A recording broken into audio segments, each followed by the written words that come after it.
Kakacan, sen adından dayan Nurana siz için bir aydım aytıp verecektin lan.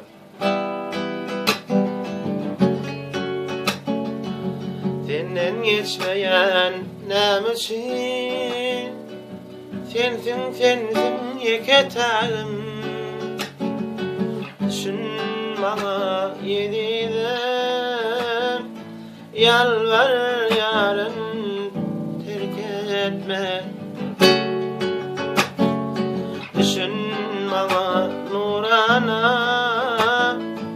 yalvar yarın terk etme. Özgürlerdeki o sevgin bizi bağıttı yeter mi? Bizi ayırmana yeter mi? Sevgimiz beyle antat tutar mı? Nuranam küseyen, sana karışan, yakadım o tiran, yalnız sensiz. Seni şeyle küsedim, yüreğimdeki yeter, abananım için bağışlay beni.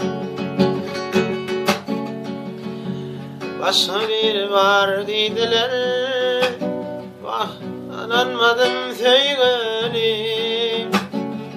Gözlerim bilen görmesem, senden ben geçerim. Seni küseyen, sana karışan, yakadım o tiran, yalnız sensiz.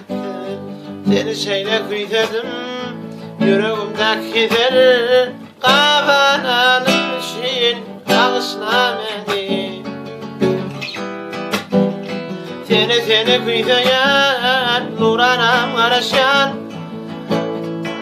yakadım o tiran, yalnız sensiz. Seni şeyle küsedim, yüreğimdeki yeter. Hani gel kapımdan şartlar ağarız, kente sevişeriz, kente gülüşeriz. Bir ülkeler bir yarışır, kalbimiz. Seni şeyle küsedim, yüreğimdeki yeter, kabananım için bağışla beni.